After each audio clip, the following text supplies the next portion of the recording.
하나님 말씀 보겠습니다. 하나님 말씀은 출애굽기 20장 17절 말씀입니다. 출애굽기 20장 17절 말씀입니다. 구약성경 113쪽입니다. 우리 한 목소리로 하나님 말씀 받도록 하겠습니다. 내 이웃의 집을 탐내지 말라. 내 이웃의 아내나 그의 남종이나 그의 여종이나 그의 소나 그의 나귀나 무릇 내 이웃의 소유를 탐내지 말라. 아멘. 드린 예물을 위해서 우리 함께 기도드리도록 하겠습니다. 하나님 아버지, 은혜를 감사합니다. 여기까지 인도하신 하나님의 놀라우신 은혜를 따라서 이 시간 함께 모여 신앙 고백을 담아 하나님 앞에 예배드리고 또한 이렇게 예물 드리게 해주심에 감사를 드립니다. 우리 됨이 오직 하나님의 은혜이고 하나님의 긍휼히 여겨주심, 하나님의 보살펴 주심, 하나님의 그 사랑하심이 우리의 삶을 여기까지 인도해 주셨습니다. 일평생 하나님을 찬양하며 하나님께 감사와 영광을 올려드리는 우리 모두의 삶이 되게 하여 주시옵소서. 우리의 신앙 고백 담아 이 시간 예배하며 드린 이 예물을 하나님 기뻐 받아 주시기를 소망합니다. 이 예물을 통하여 하나님의 나라가 확장되게 하여 주시고 이 예물을 통하여 하나님 그토록 원하시는 생명을 살리는 일들이 나타나게 하여 주시옵소서. 아버지 하나님, 성도들의 형편을 아십니다. 하나님 은혜를 베풀어 주옵소서. 새 힘을 주시옵소서.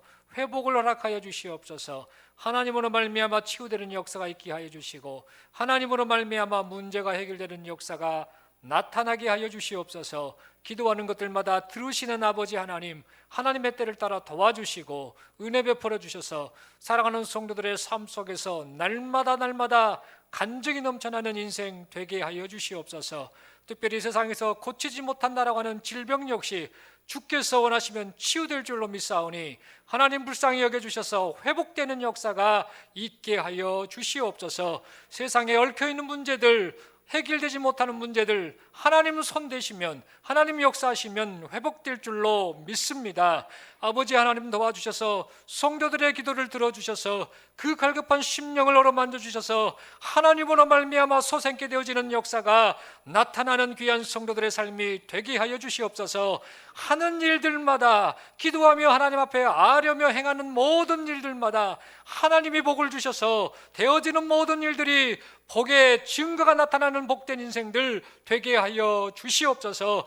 그리하여서 세상의 사람들이 하나님이 살아계시는구나, 성도들을 보니 하나님의 살아계심과 은혜 베풀어 주심이 믿어지는구나 라고 하면서 우리를 통하여 하나님의 나라가 확장되어지는 역사가 나타나게 하여 주시옵소서. 기도한 대로 응답하시고 도와주시고 은혜 베풀어 주심을 믿고 감사드리고 사랑하는 성도들을 축복하오며 우리 주님 예수님 이름으로 기도드리옵나이다. 아멘.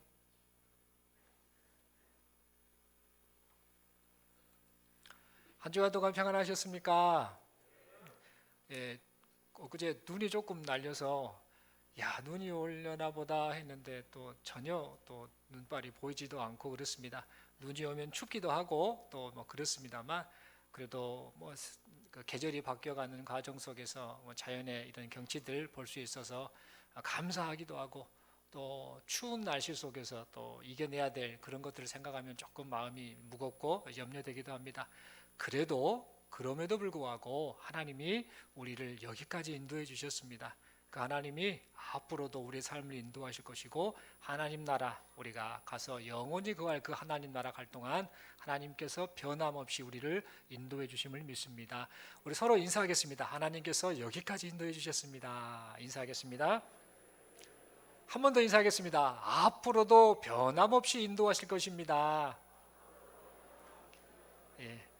이 믿음 때문에 우리가 아무리 힘들고 지친 그런 상황이랄지라도 힘을 내고 또 감사와 찬양을 하나님께 드릴 수 있을 것 같습니다. 이 시간 저는 탐내지 말라라는 제목 가지고 하나님 말씀 받고 은혜 받기를 소망합니다. 우리가 지금 10계명을 계속해서 지금 배우고 있는데요. 오늘이 이제 마지막 10번째 계명에 관한 말씀을 우리가 받을 예정입니다. 우리가 9주 동안에 십계명에 관한 말씀을 살펴보면서 하나님의 은혜로 구원받은 우리가 하나님 나라 백성으로서 어떻게 살아야 할 것인가를 깊이 생각을 했고, 또 하나님 그렇게 살기를 원합니다라고 그렇게 결단하는 시간을 가졌습니다. 특별히 살인하지 말라, 간음하지 말라, 도둑질하지 말라, 거짓 증거하지 말라라는 이 말씀을 통해서 지금 우리가 이웃과 더불어 살고 있잖아요. 또 더불어서 함께 예배드리고 있지 않습니까? 이런 이웃과의 바른 관계가 어떠한 모습일까라는 것을 또 함께 생각해 보게 되었습니다. 그러면서 살아가면서 십계명을 자주 범하고 마는, 십계명을 잘 지키지 못하는 우리 자신의 연약함과 완악함을 보면서 참 괴롭다, 하나님 앞에 죄송하다, 이런 마음 역시 함께 품어보게 됩니다. 그러나 이런 우리가 잊지 말아야 할 것이 있습니다. 반드시 기억을 해야 될 것이 있습니다. 우리가 십계명을 지키려고 하는 것은 구원을 받기 위함이 아니다라는 사실입니다. 십계명을 잘 지켜서 구원을 받는 것이 아니라는 그런 말씀입니다. 우리가 십계명을 지키는 것은 이미 하나님의 은혜로 구원을 받았으니까 이제는 하나님께서 기뻐하시는 모습으로 살겠습니다라고 하는 감사를 담은 고백 행위가 바로 십계명을 지키는 이유인 것입니다. 또한 우리가 십계명을 지키려고 하는 것은 구원받은 하나님 나라 백성답게 살아서 온 세상을 향한 하나님의 구원을 알리기 위함입니다. 그러니까 십계명을 지키는 것은 구원받기 위한 조건을 얻으려고 지키는 것이 아니라는 것이죠. 십계명을 지키는 것은 하나님께서 베푸신 구원에 감사하기 때문에 지키는 구원의 결과라는 사실입니다. 그러므로 우리는 하나님께서 베푸신 구원의 은혜를 먼저 감사하면서 하나님의 백성으로서의 우리의 삶의 자세가 어떠한지 순간순간마다 하나님 앞에서 우리 자신을 늘 살펴볼 수 있기를 바랍니다. 그리고 고의로든지 아니면 부지 중에든지 함께 더불어 사는 이웃에게 우리가 악을 행하여서 상처를 주거나 고통을 주지는 않았는지 우리 자신의 그 삶의 모습들, 행동들을 잘 살펴볼 수 있기를 바랍니다.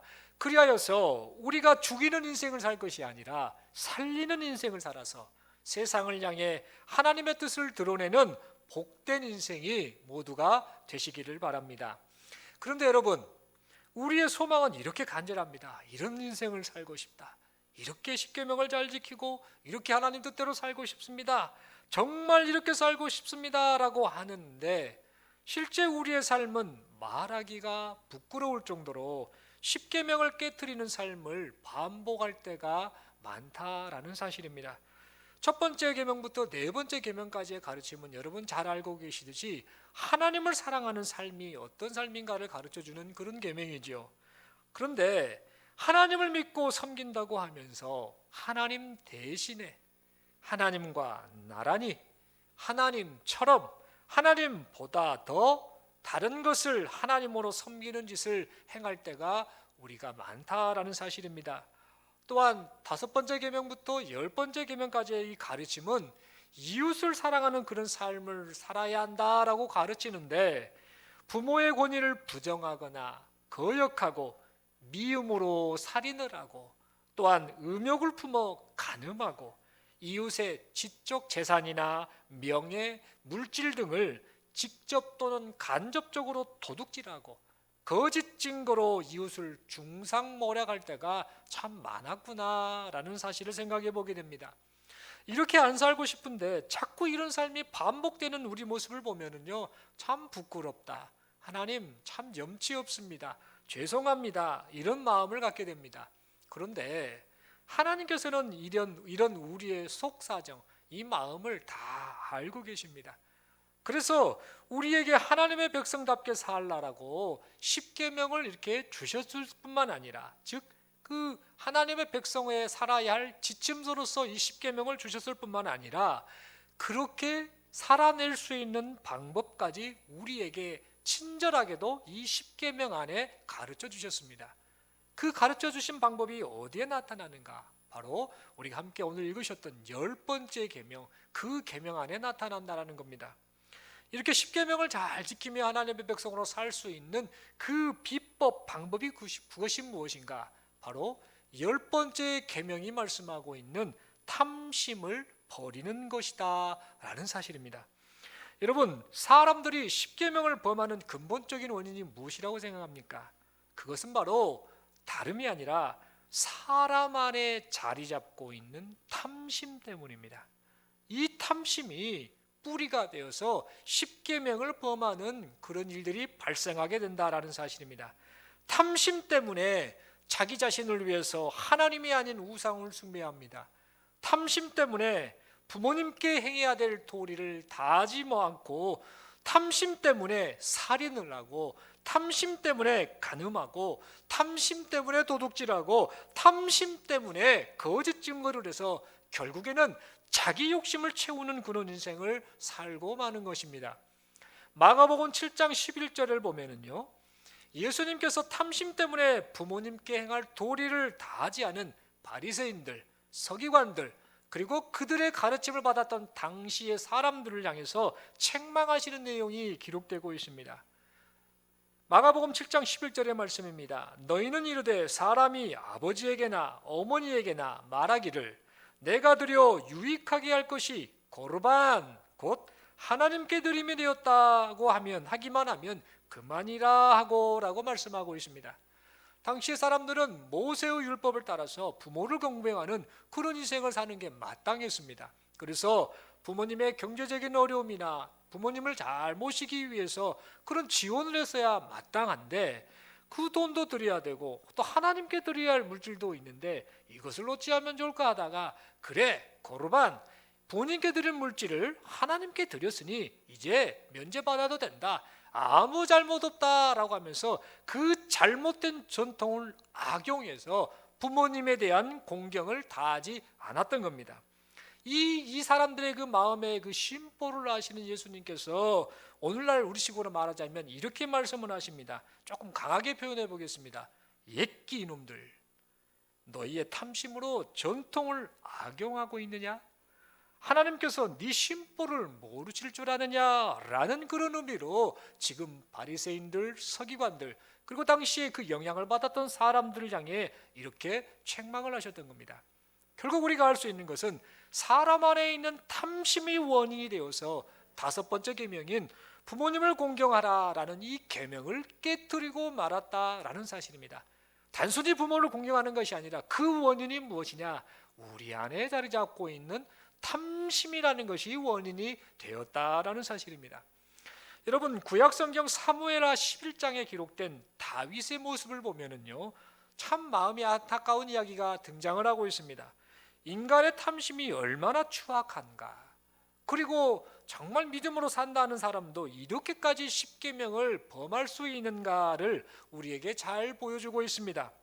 여러분, 다윗왕 아시죠? 다윗왕은 이스라엘 역사 가운데 가장 신실한 왕, 그리고 하나님 보시기에도 사람 보기에도 훌륭한 왕으로 손꼽힌 그런 왕입니다. 그러나 그런 다윗에게도요, 차마 고개를 들 수 없는 아주 부끄러운 과거가 있었습니다. 그 부끄러운 과거에 관한 이야기가 사무엘하 11장에서 기록되어 있는데요, 사무엘하 11장을 보면 다윗은 자신의 충성스러운 신하였던 우리아의 아내가 그 한밤중에 목욕을 하는 장면을 우연히 목격을 하게 됩니다.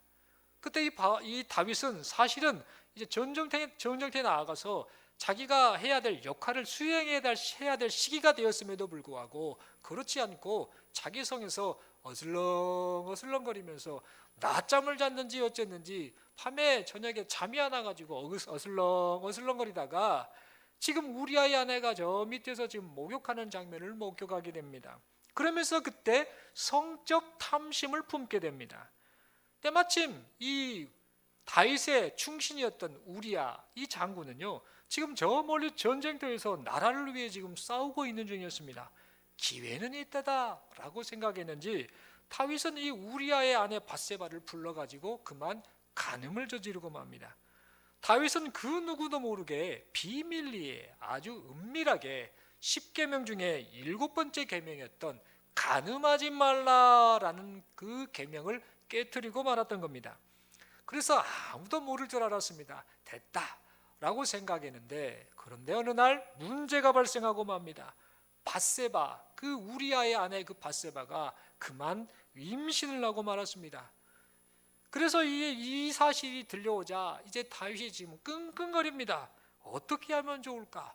어떻게 하면 내가 간음한 이 행동 자체가 드러나지 않을까 생각했던 이 다윗은 전쟁터에 있던 충신 우리아를요 급히 불러드립니다.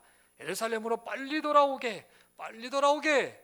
그리고 불러놓고, 이제 그동안 수고 많았지? 자네 좀 몸 좀 쉬게. 이제 집에서 들어가서 아내도 좀 보살피고 가족들하고 시간도 보내면서, 그러면서 그동안 전쟁터에서 고생했던 그 수고 피로를 좀 풀어보게, 이렇게 말하면서 마치 배려해주는 척 그렇게 행동을 했습니다. 사실은 자신의 그 악행을 숨기기 위해서, 이 우리아의 아내와 이 불륜을 저질렀던, 간음을 저질렀던 그 악행을 숨기기 위해서 그렇게 했던 행동이었습니다. 자신의 악행을 숨기기 위해서 10계명 중에 9번째 계명인 거짓을 증거하는, 거짓을 일삼는 그런 짓을 하고 말았던 겁니다. 그런데 또 문제가 생깁니다. 이 충신 우리아가 예루살렘에 돌아왔으면 집에 가서 이제 아내와 동침도 하고 가족들과 생활하면서 자연스럽게 그렇게 해서 지금 우리아의 아내 밧세바의 뱃속에 있는 그 태아가 다윗의 태아가 아니다라는 것을 그렇게 해야 될 텐데, 우리아가 집에를 들어가지 않는 겁니다. 얼마나 충성스러웠던지 이제 예루살렘에 돌아와서도 자신의 부하들과 함께 계속해서 숙소에서 머물면서 군인으로서, 다윗 왕의 충신으로서 역할을 계속하게 됩니다. 다윗이 원했던 것과는 다른 그림이 지금 그려지고 마는 것입니다. 이렇게 시간이 가면 안 되겠구나 생각했던 다윗은 안 되겠다 싶어서 계속해서 설득해도 말을 듣지 않는 우리아를 이제 안 되겠다 싶어서 다시 전쟁터로 보내게 됩니다. 그래서 자신의 간음행위가 들통날 것을 막기 위해서 전쟁터로 보내면서 그에게 편지 한 통을 이제 전달하도록 합니다. 그 편지는 누구에게 갔는가? 군대 장관이었던 요압에게 이제 전달이 됩니다. 근데 그 편지 내용을 지금 우리아는 무슨 내용인지 전혀 알지 못하죠. 근데 그 내용이 무엇이었는가?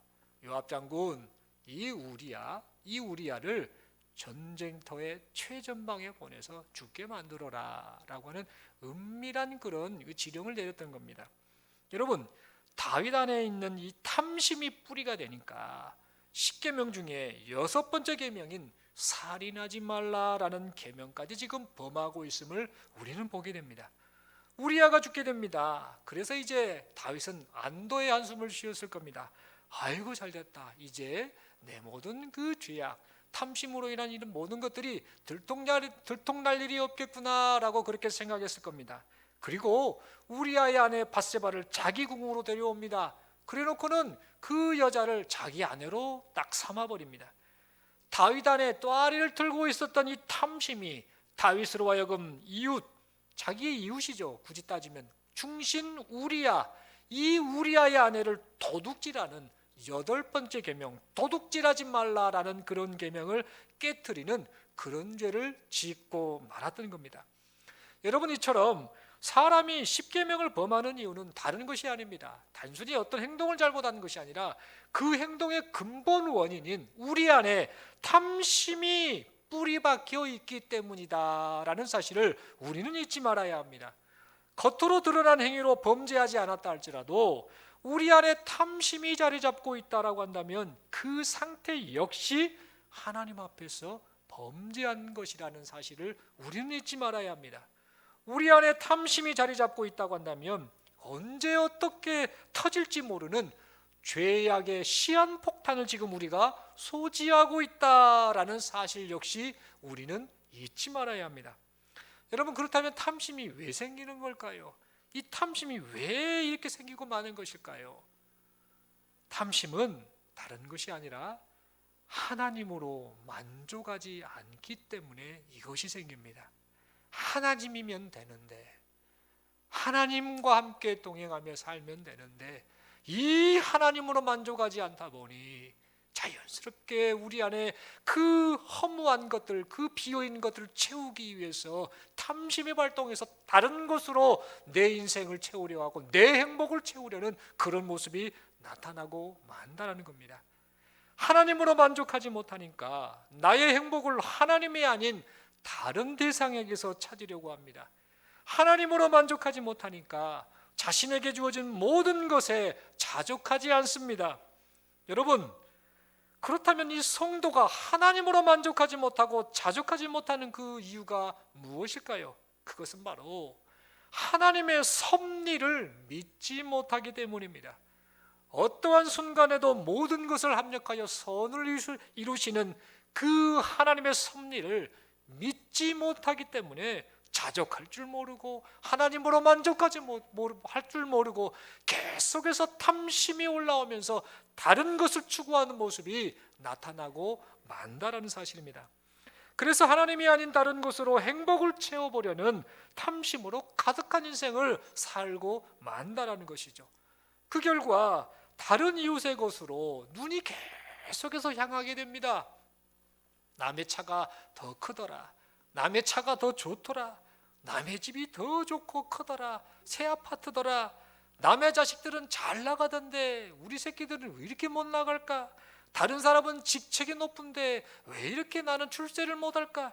이런저런 것들을 생각하면서 나는 왜 이렇게 다른 사람들은 떵떵거리고 잘 사는데 나는 왜 이렇게 부하지 못할까? 이런저런 것들을 계속해서 말을 한다는 겁니다. 마치 남의 떡이 더 커 보인다라는 그 말처럼 실제로 그 삶 속에 자족하지 못하고 하나님으로 만족하지 못하니 계속해서 남의 것이 커 보이는 그런 마음으로 하나님 앞에 살게 된다는 겁니다. 그리하여서 탐심의 결과로 시기가 발동됩니다. 질투가 일어납니다. 미움이 나타납니다. 갈등이 발생합니다. 그래서 관계가 깨어집니다. 하나님을 사랑하고 이웃을 사랑하는 공동체가 되라라고 부르신 그 하나님 나라 백성들이 자기 정체성을 잃어버립니다. 그래서 세상과 똑같이 살거나 세상보다 못한 모습으로 살아갈 때가 많다라는 사실입니다. 여러분, 성경을 보니까 이렇게 행동했던 사람들이 있었습니다. 참 안타깝지만 바로 예수님의 제자들이었습니다. 예수님께서는 3차례 순환 예고를 하셨죠. 내가 장차 죽어야 한다, 고난당해야 한다, 너희는 그 십자가의 길을 걸어야 한다 라고 그렇게 계속해서 강조해 주셨습니다. 마태복음 20장을 보면 이제 3번째 순환 예고를 하는 장면이 나옵니다. 예수님께서는 여전히 마찬가지로 십자가 죽음을 앞두시고 장차 고난당하실 것을 이제 마지막으로 다시 한번 신신당부해 주셨습니다. 예수님께서는 제자들이 세상 속에서 하나님의 나라를 선포하는 그런 일꾼이 되기를 바라셨습니다. 그런데요, 제자들은 그런 것에는 관심이 없었습니다. 온통 생각이 세상 사람들의 그 가치관에 따라 있었던 겁니다. 그들은 어떻게 하면 예수님을 이용해서 세상에서 출세할까 하는 탐심에 완전히 사로잡혀 있었던 겁니다. 그런데 그때 요한과 야고보의 어머니가 탐심을 가지고 예수님께 간청을 합니다. 예수님, 우리 2 아들 있지요. 이 2 아들을 주님의 나라가 세워질 때에 오른쪽 왼쪽 양쪽에 앉혀서 정말 귀히 쓰임받는 그런 인생이 되게 좀 해주세요. 한 자리씩 좀 주세요. 즉 좌청령 우베코 삼아주세요. 이런 제안을 하게 됩니다. 이런 제안을 하고 있을 때에, 이런 간청을 하고 있을 때에 다른 제자들이 어떻게 반응한 줄 아십니까? 모두 다 분을 내었다라고 성경은 말합니다. 마태복음 20장 24절에 그렇게 기록되어 있죠. 10제자가 듣고 그 2 형제에 대하여 분이 여기거늘.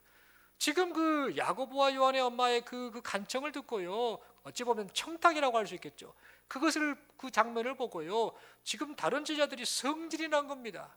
여러분, 왜 다른 제자들이 이렇게 분을 내고 성질을 내었을까요? 그 이유는 뭐냐? 다른 제자들 역시 요한과 야고보가 출세하려고 하는 그 명예욕을 갖는 그 탐심이 있었던 것처럼 다른 제자들 역시 똑같은 그런 탐욕이 그들 안에 가득했기 때문입니다. 그래서 자기들도 지금 출세를 하려고 하는데, 자기들에게도 탐심이 있는데, 지금 상황을 보니까 자칫 잘못했다가는 요한과 야고보에게 그 모든 중요한 것들 다 빼앗길 것 같으니까 성질이 난 겁니다. 그 탐심이 발동해서 성질이 나서 지금 분을 내었음을 우리는 알 수 있는 겁니다. 결국 제자들 안에 가득 찬 탐심이 사랑해야 할 이웃과 형제와의 관계를 완전히 망가뜨리고 말았던 겁니다. 여러분, 하나님 보시기에, 그리고 세상 사람들이 보기에 얼마나 참 부끄러운 모습입니까? 그런데 말입니다, 여러분, 이 모습은요 사실 우리의 모습이기도 합니다. 만약 하나님으로 만족하지 않고 하나님께서 주신 것에 자족하지 않는다라고 한다면요, 그리고 하나님의 섭리를 믿지 않는다라고 한다면 우리 역시 탐심에 이끌려 십계명의 모든 계명을 범하고 말 것입니다.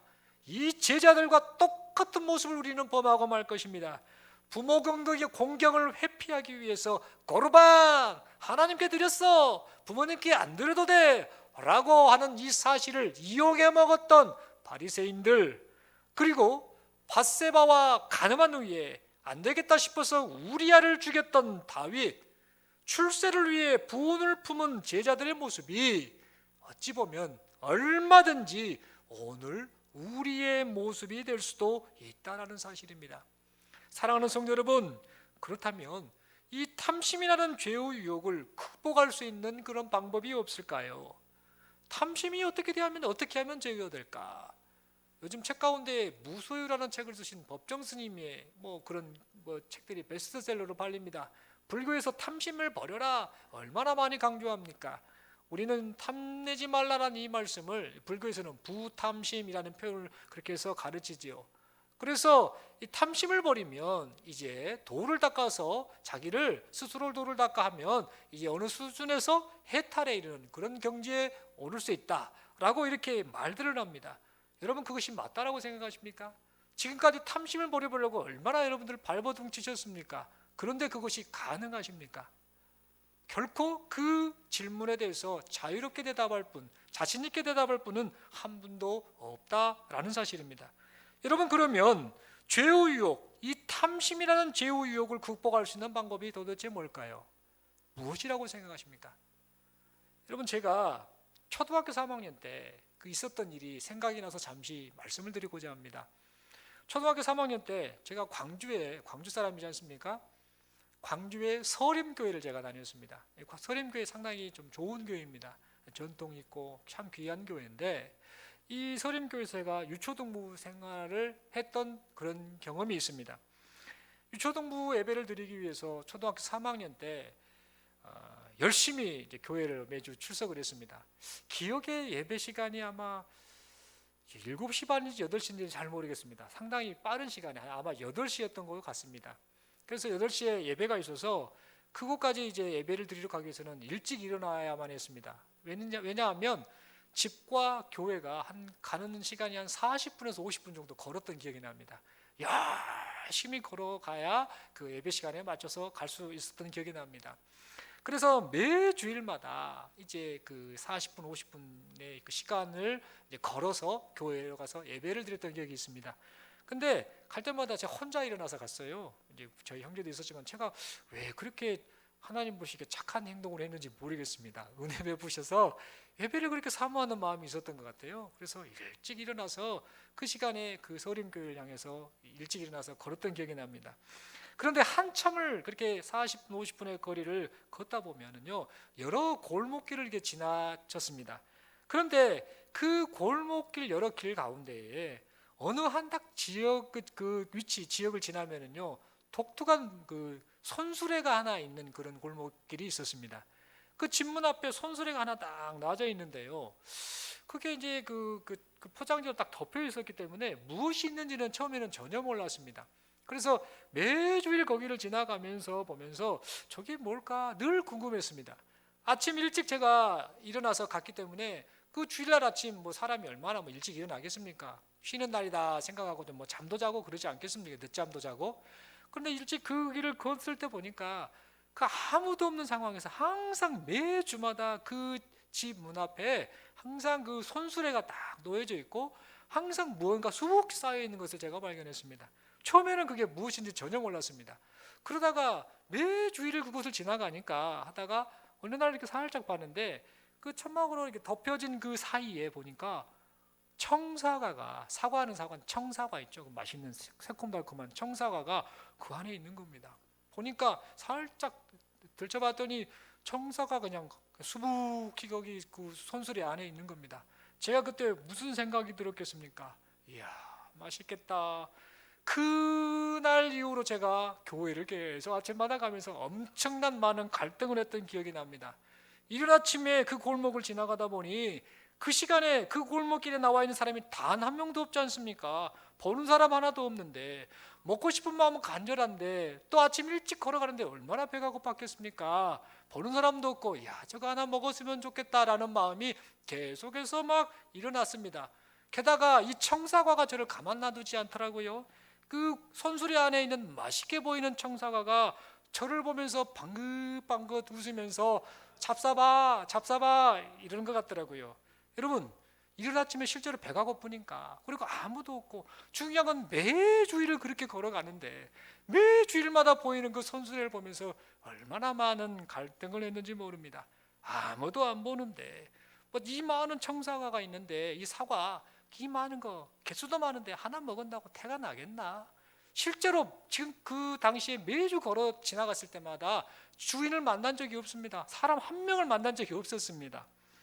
그런데 중요한 것은 그 시간, 갈등을 하던 시간이 언제냐? 하나님 앞에 예배하러 가는 그 시간, 그 도중에 그런 유혹이 어김없이 저를 찾아왔다라는 사실입니다. 지금 생각해 보면 마치 무엇과 같은가? 뱀이 그 하와에게 이렇게 살살 선악을 알게 하는 나무 열매를 말하면서 먹어봐 그렇게 유혹했던 것처럼 그런 유혹을 제가 받았겠구나라는 생각을 해보게 됩니다. 여러분, 질문 하나 드리겠습니다. 제가 그 사과를 먹었을까요? 안 먹었을까요? 의견이 분분하게 갈린 것 같습니다. 먹었다라고 대답하신 분들은 서운합니다. 저를 그렇게 못 믿으십니까? 그리고 안 먹었다라고 말씀하시는 분들은, 여러분들은 지금 착각하시는 겁니다. 저를 과대평가하시는 겁니다. 사람이 다 거기서 거기 아니겠습니까? 그런데 결론을 말씀드리면 안 먹었습니다. 왜 제가 안 먹었을까요? 제가 착해서 안 먹었을까요? 절대 아닙니다. 아무리 착한 사람이라 할지라도요, 다른 유혹이 오면은요 쉽게 넘어가는 것, 그것이 사람 아닙니까? 어떤 부분에서는 유혹에 넘어가지 않고 어떤 부분에서는 탐욕을 갖지 않는다 할지라도 다른 영역에서의 탐욕이 발동해서 쉽게 무너지는 것이 사람 인생 아니겠습니까? 그렇다면 제가 왜 그 초등학교 3학년 때 계속해서 매주마다 그 예배드리러 가는 와중에 그 수많은 유혹이 왔음에도 불구하고 그 청사과를 안 먹었을까요? 그 이유는 제가 착해서가 아닙니다. 그 이유는 교회 학교 선생님이 가르쳐 주셨던 하나님의 말씀 때문이었습니다. 그 선생님이 계속 우리 학생들에게 이런 말씀을 해주셨어요. 얘들아, 하나님께서는 우리가 어디에 있든지 다 보고 계셔. 이 말씀을 자주 강조를 많이 해주셨습니다. 그 선생님을 통해 들었던 그 하나님의 말씀이 제 안에 꽂힌 것이죠. 그래서 탐심을 물리치는 원동력이 바로 하나님의 말씀으로 나타나게 되었다라는 사실입니다. 사랑하는 성도 여러분, 말씀의 결론을 맺습니다. 우리는 하나님의 사람으로 살아가면서 십계명을 온전히 지키지 못하는 연약하고 완악한 모습으로 살 때가 너무나 많습니다. 또한 겉으로 드러난 행위로는 십계명을 잘 지켰다라고 할지 몰라도 우리의 마음속에 사로잡은 이 자리 잡고 있는 탐심으로 인해서 우리가 얼마나 매 순간순간마다 십계명을 깨뜨리고 있는지 모릅니다. 그래서 이런 우리 자신을 생각을 하게 되면은요 참 괴롭습니다. 많은 고민을 하고 많은 갈등을 하게 됩니다.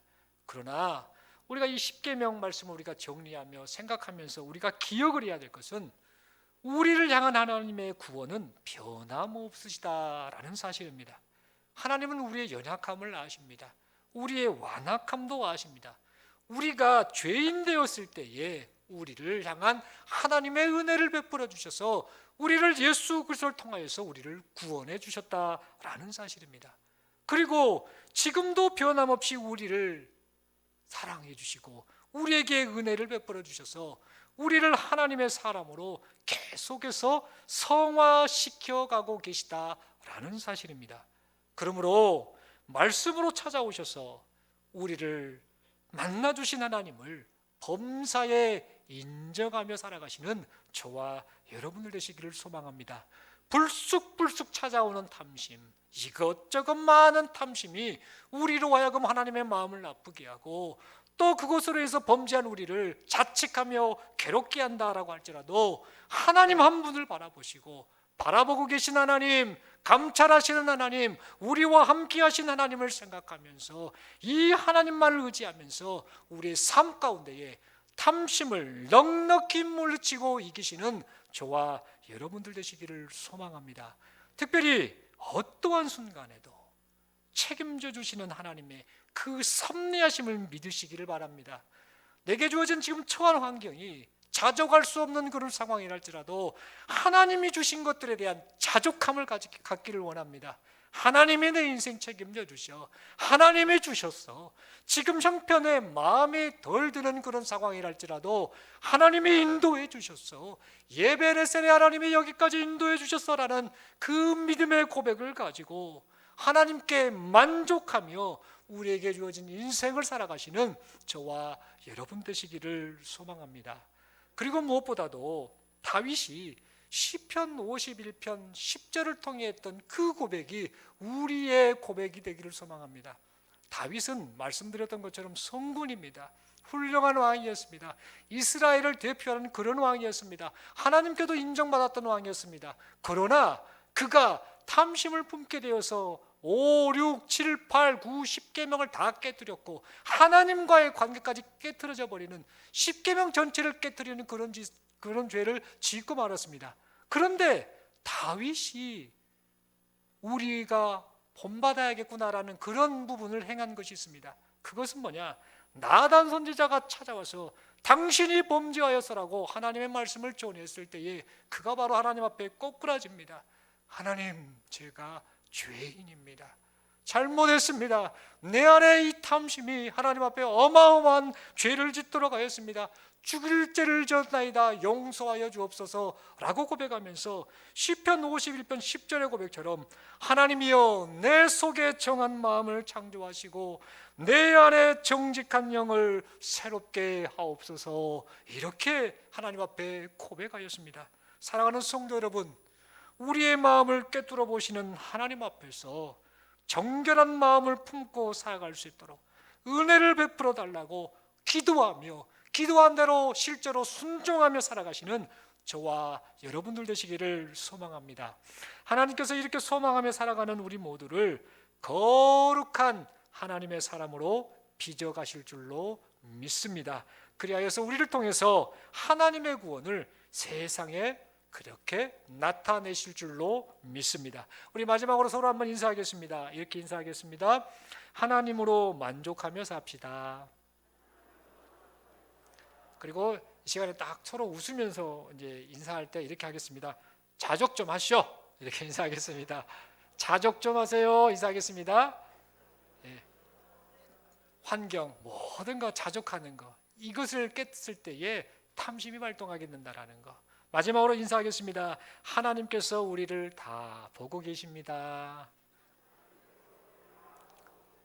예, 이 세 가지 원칙들을 생각하면 탐심이라는 것이 우리에게 불쑥불쑥 올라온다 할지라도 하나님이 보고 계시지, 하나님이 나의 모든 것 되시지, 하나님이 이렇게 허락하여 주셨지, 하나님의 섭리하심이 있지, 이것을 고백하다 보니 자연스럽게 어떠한 탐심의 유혹 앞에서도 이것들을 넉넉히 이기는 그런 복된 인생을 우리 모두가 살아가게 될 줄로 믿습니다. 기도드리겠습니다. 하나님 아버지, 은혜를 감사합니다. 탐내지 말라 이 말씀 앞에 우리 자신의 모습을 하나님 앞에 비추어 봅니다. 우리가 하나님으로 만족하지 못해서, 하나님이 주신 것들에 자족하지 못해서, 하나님이 보고 계시고 말씀으로 찾아오신 그 하나님을 인정하지 못해서, 그리고 하나님이 인도하시고 책임져 주신다라고 하는 하나님의 그 섭리하심을 믿지 못해서 우리가 탐심으로 꽉꽉 찬 그런 인생을 살아갈 때가 많음을 고백합니다. 우리를 불쌍히 여겨주시고 긍휼히 여겨주시고 다윗이 고백했던 것처럼 우리 안에 정직한 영을 새롭게 하여 주시옵소서. 그리하여서 하나님으로 만족하며 하나님으로 말미암아 기뻐하는 그런 인생, 그리하여서 우리 삶 자체가 하나님이 그토록 원하시는 십계명을 잘 지켜서 생명을 증거하고 전하는 하나님의 구원을 알리는 그런 인생이 우리의 인생이 되게 하여 주시옵소서. 성령 하나님께서 이렇게 살도록 은혜 베풀어 주심을 믿고 감사드리오며 우리 주님 예수님 이름으로 기도드리옵나이다. 아멘.